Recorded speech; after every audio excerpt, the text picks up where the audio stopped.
When Andrew first mentioned the idea of a show that would involve these occasional poems by Eliot, I was immediately intrigued, and I was fascinated that the poems for children would reveal all sorts of insights and themes.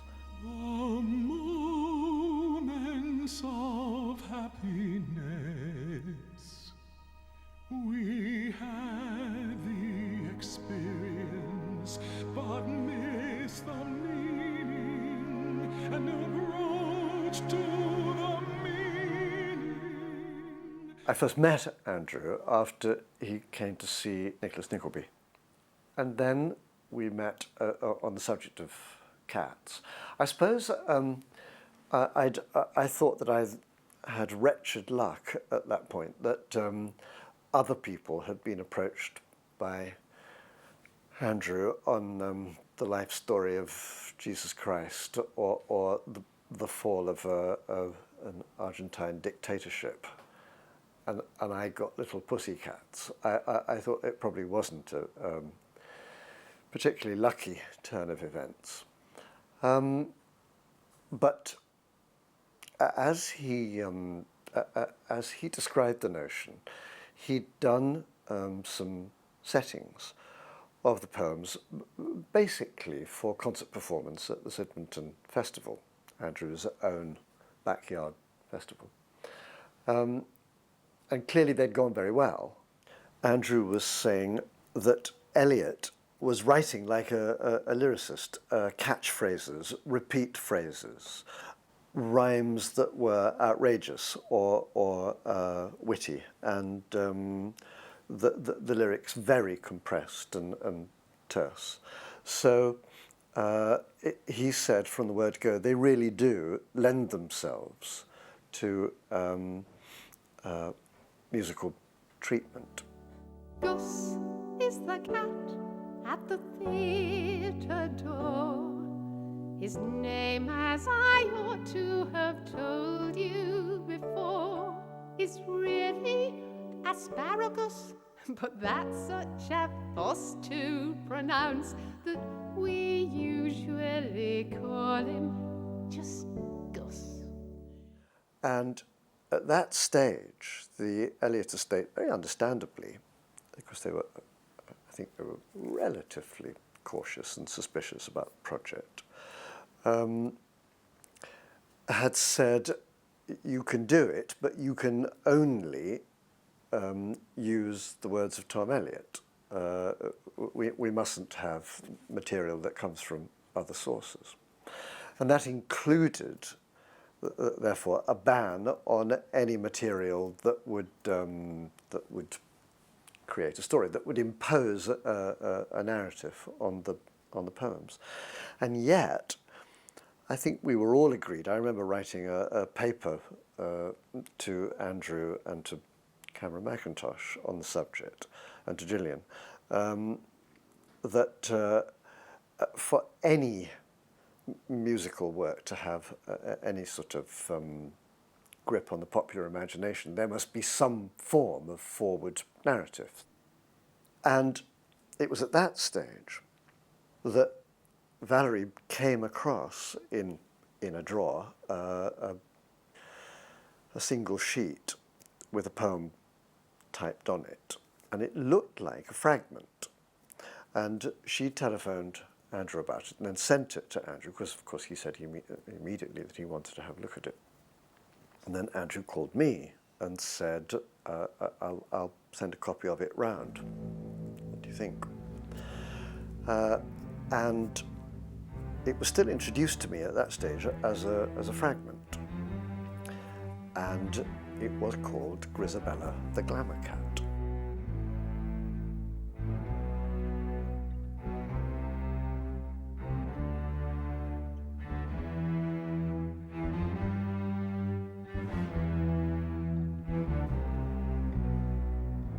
She haunted many a low resort round the grimy road of Tottenham Court. And of course for Eliot, Tottenham Court Road still meant a prostitute area. So the idea of a once beautiful creature who now only appears at night in a hooker's district is something that's very, very evocative. Who'd have ever thought that unrecognizable thing was once Grizabella, the glamour cat. Of course, Grizabella is such a wonderful name because you get the two ideas in the same name, Griz as in grizzled and aging, and Bella as in the Italian for beautiful. We still say it, don't we? As some sort of spontaneous response to beauty. And I thought, but this is such a key to the enterprise, because if there can be somebody who's lost everything, somebody who requires forgiveness perhaps, or readmission, then there is the possibility of a narrative. There is the possibility of some idea of rejection and eventually of mercy, forgiveness.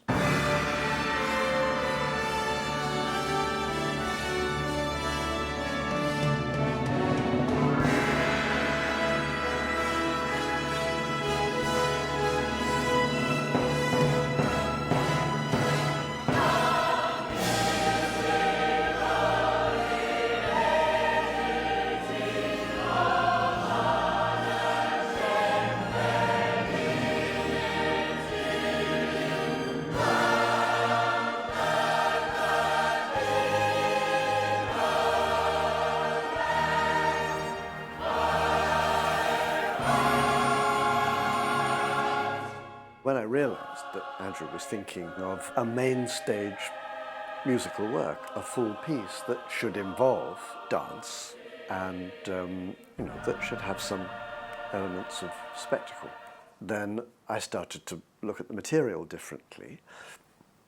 And of course, I also urged that we should get John Napier on board. And when we started to talk in terms of large scale and spectacle, I remember saying to John, we need some environmental image.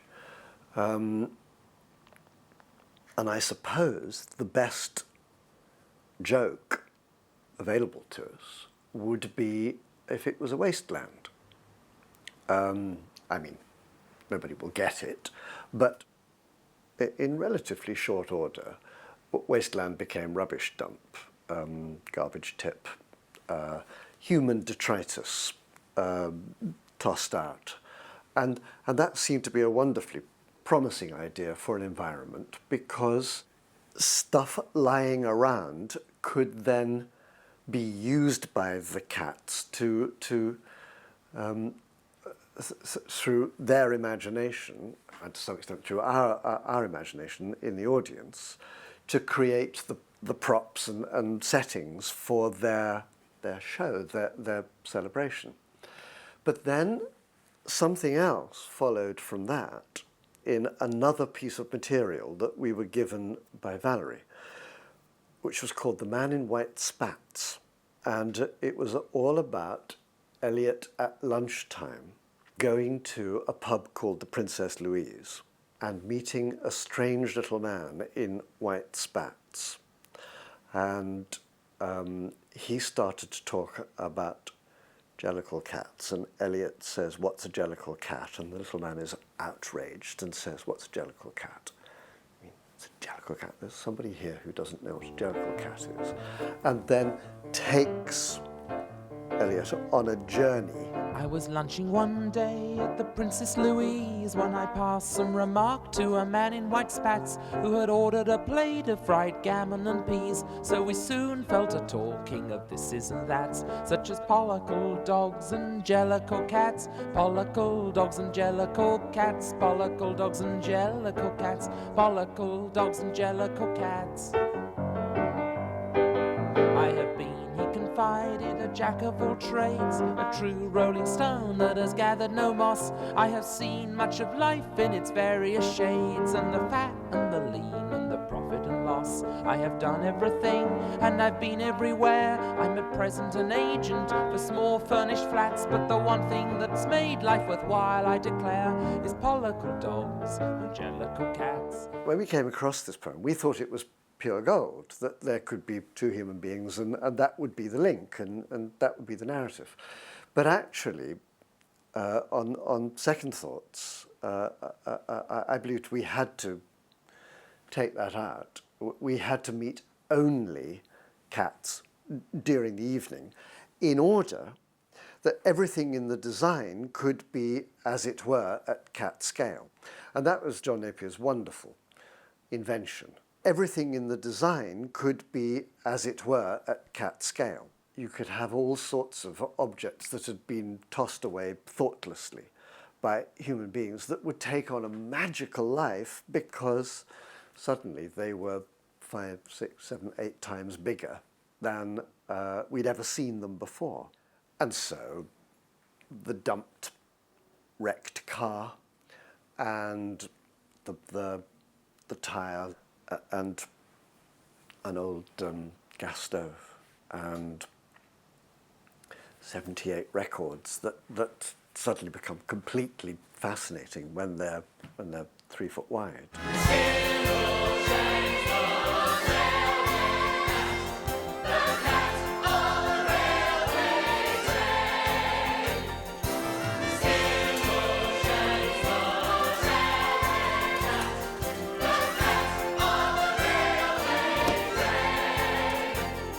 Once we hit on the idea that everything could be scaled differently, and therefore every human being disguised as a cat would never go out of scale with the arrival of real human. The nearest we get to it is a boot that is thrown at caterwauling cats in the middle of the night.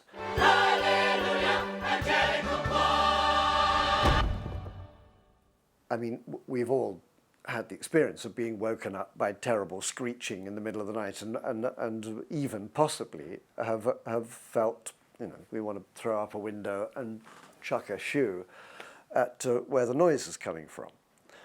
And to get that experience the other way round seemed to be delightful, that the cats think they are making a wonderful noise, and then you see a light go on and a window is pushed up and then a huge human, a human shoe, but at vast scale, comes thudding down amongst them. And of course they're absolutely outraged. And then, well, it's obviously got nothing to do with us. And then they sing it all over again.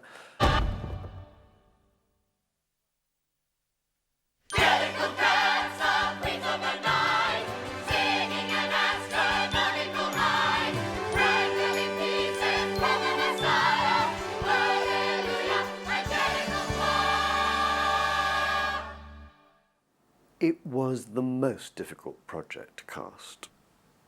There were very few named parts that one could begin to interest people in. I do believe we'd already approached Judi Dench. I was working with Judi at the RSC, and she'd heard there was a possibility that I was going to do a musical with Andrew, and she'd said, any possibility of a sleepy old cat for me? And I'd said, yes, there's a wonderful sleepy old cat. There actually is the Gumby cat who sleeps and sleeps and sleeps. What makes a Gumby cat? But actually, when Grisabella arrived in such timely fashion, I was able to say to Judi, look, you could play two. You could play complete opposites. You could play the Gumby cat.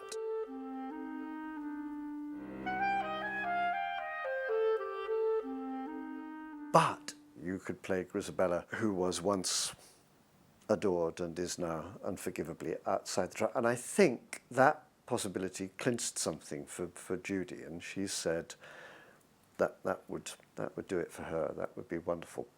But of course, it then became absolutely vital that Grizabella had a statement of her own.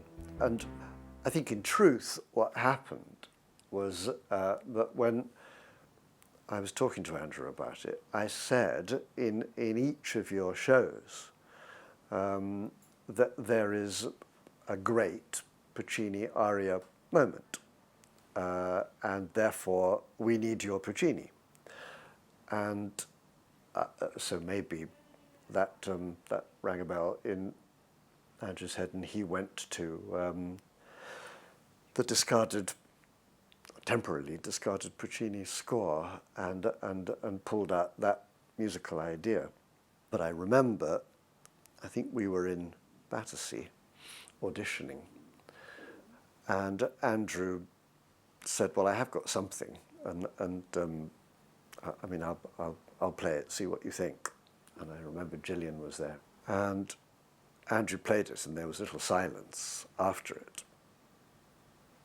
And I said to everybody, remember the date, remember the time, because you'll need to refer to it, because that's the first time that you've heard something that's clearly going to go to number one worldwide. I mean, you know, it was so obvious.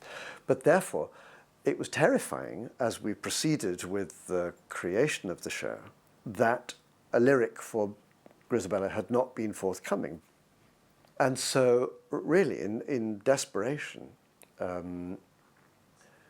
I went home one weekend and reading The Collector to Eliot from cover to cover twice. But I remember being very struck by Rhapsody on a Windy Night. Has the Moon Lost Her Memory is an idea in Rhapsody on a Windy Night. And thinking, there's something here that can be used. And I wrote a lyric, I suppose, all told, it was about 4 hours of writing down ideas and shoving around rhyme schemes. It was not the first lyric that I'd ever written. I'd done plenty of that kind of work at the RSC over previous years. But I was doing it in order to be able to say to Andrew, I think it is possible to find something with an Eliot idiom that also can make use of this wonderful tune. And Andrew said, that's it. We don't have to do any more. But that's the idea, the memory idea. That the hook being repeated constantly through the lyric of the word memory was as much as he wanted. And of course there was a pressure that we needed to be able to show something to Judy. And that was a fantastic beginning. But as we went further down the list, it was even more problematic because one was saying to people, no, there isn't a named character of any kind. But if you will come on board for this adventure, a character will emerge and you will have a name and you will be featured and you will have your centre stage moment, but we can't tell you what it is at present. So we auditioned intensively. Very demanding dance audition, very demanding singing audition, but it was absolutely clear that we needed everybody to be highly skilled in all disciplines. We needed crossover talents. And when eventually we all got together in a room, I remember very clearly saying to people, we actually can't read through a show because there isn't a show as such to read.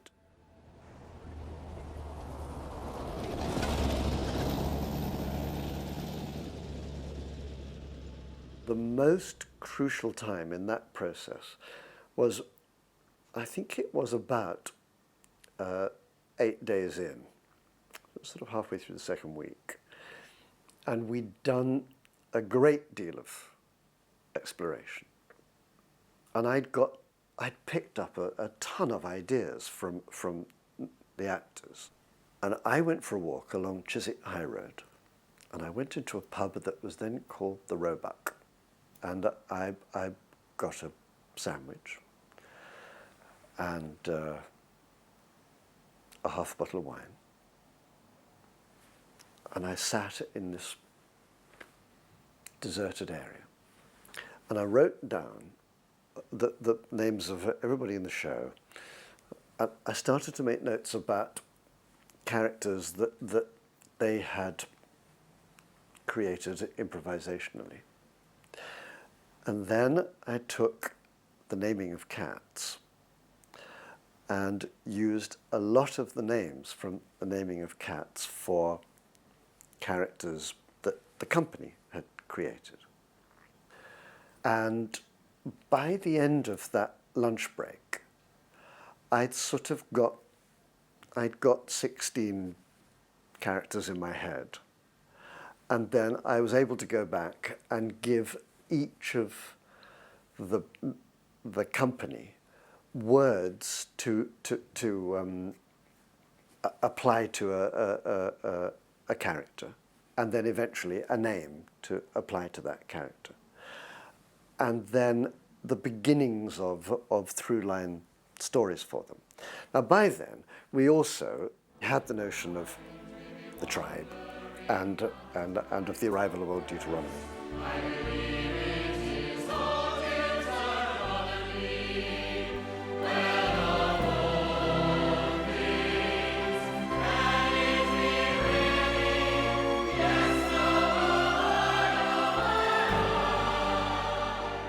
And we also, crucially, had the idea of the Heaviside layer.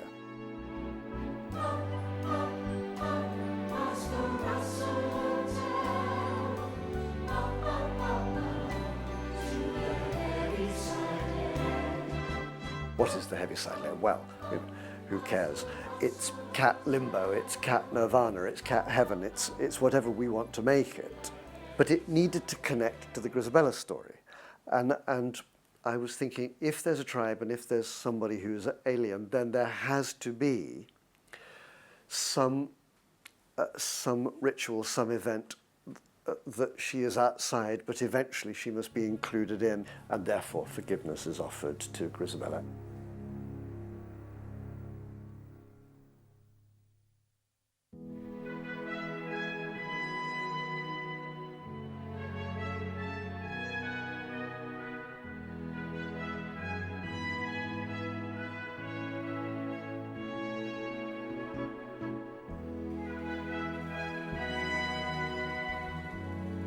And therefore she does make the trip, and therefore answering Andrew's requirement for spectacle, some extraordinary ascent could happen at the end, which was the Tyre taking off and floating up to the heavens, and Grizabella going up to the stars, and then ritual over.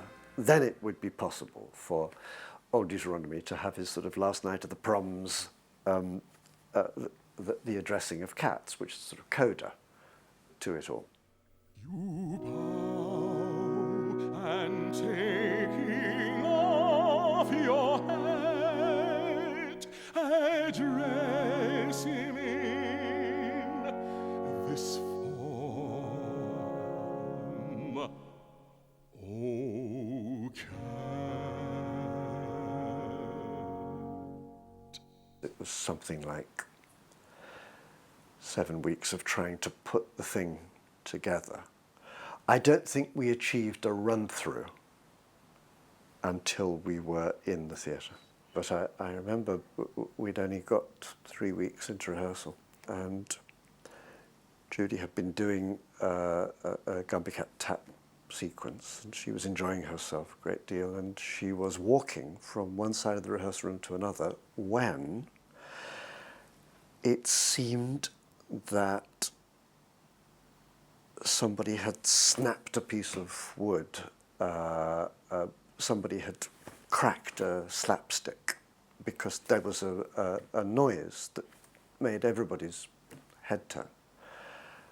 And there was a beat of incomprehension, and then Judy fell to the ground and was absolutely yelling, and people were rushing around her.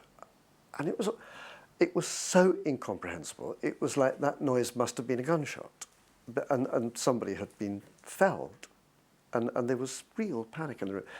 And it was the snapping of an Achilles tendon. And of course, it's the equivalent of breaking your leg. And ambulance was called, and Judy was stretchered away and taken to a hospital immediately.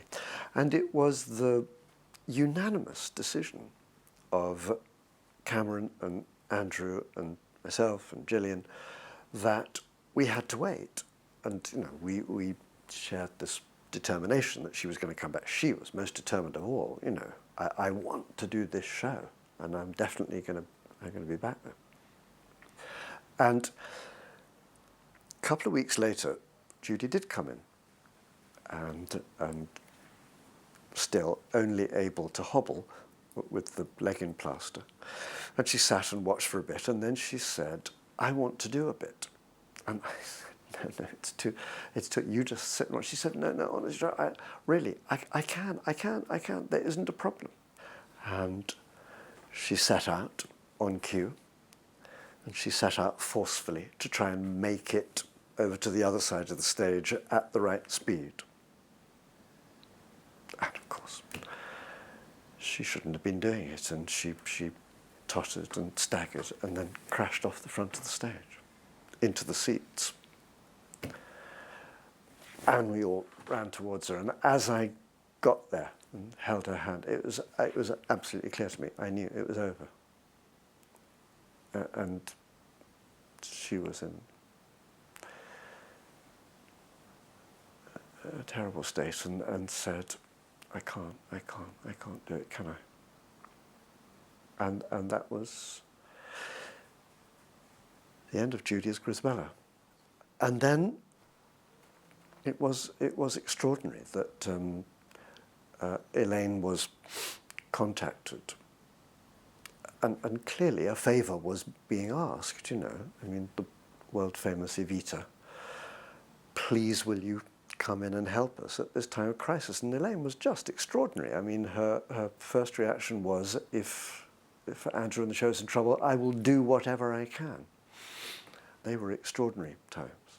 And Elaine came into the show with a very, very short rehearsal period. I mean, days, and into it. And the success of the show owes a huge amount to her. Partly her name and aura, and partly, of course, the musical experience with Elaine singing that song was, as I said, definitive. I mean,